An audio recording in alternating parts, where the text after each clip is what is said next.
Então, gente, aqui ó, estralo na roda aí, barulho, na hora que você tá andando com o carro, o barulho vem, some, você não preocupa muito. Primeiro processo que tem, ó, a coifa, ó, a abraçadeira aqui, ó, na mocinete rasgada. Você não observa esse tipo de coisa que é simples. O que acontece? Tava um barulho na roda, o mecânico olhou mal olhado, falou que era essa mocinética aqui da roda, trocou. Só que o que acontece, galera? Quando a mocinete tá com problema, ela tá com desgaste, os estralos vêm e vão.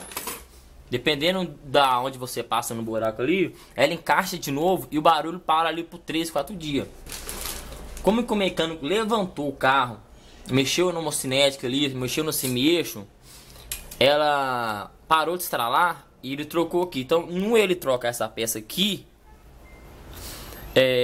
eu rodei com o carro no primeiro dia, no segundo, e não tinha barulho de estralo. Quando eu fui arrancar o carro, dia desse, deu uns estralos. Quando eu parei na BR que eu fui arrancar o carro de novo, um estralo. Olha o estrago. A peça quebrou.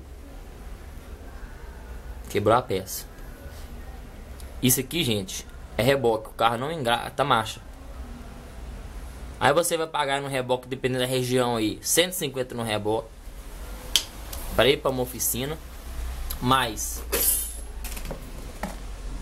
dependendo da oficina aí, aqui ó, 130 da junta mocinética e a junta deslizante.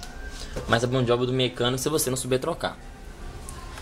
Então, gente, dá manutenção no carro, não deixe acontecer esse problema, porque você toma um prejuízo muito grande.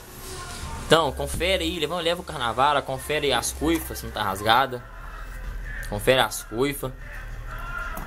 Que entraria aqui, ó, dentro aqui, ó. Entraria aqui dentro, ó, e seca, a graxa seca e resseca aí. Quando acontece o desgaste, dependendo aí, dá pra fazer uma manutenção aí, entendeu? Com observação aí disso. Só que a gente não observa, acontece isso aí, ó, quebrou aí, ó. Ainda tive um problema com os parafusos aqui, ó, de tirar o mocinete, que ele roçou a cabeça, tive que dar muita marretada aí com talhadeira para arrancar o parafuso aí. Eu vou estar fazendo a limpeza e a substituição da peça aí, né? Como vocês aí estavam vendo no vídeo aí. Beleza? Então, galera, não deixe de olhar. Dê um barulhinho no carro, olha, porque se você gosta aí do seu dinheiro, do seu carro, você vai olhar, entendeu? Não deixe isso acontecer aí, ó, aconteceu comigo. Então, não dão esse mole aí. Vou estar fazendo a limpeza e logo vocês verão mais o resultado aí, beleza? Obrigado aí.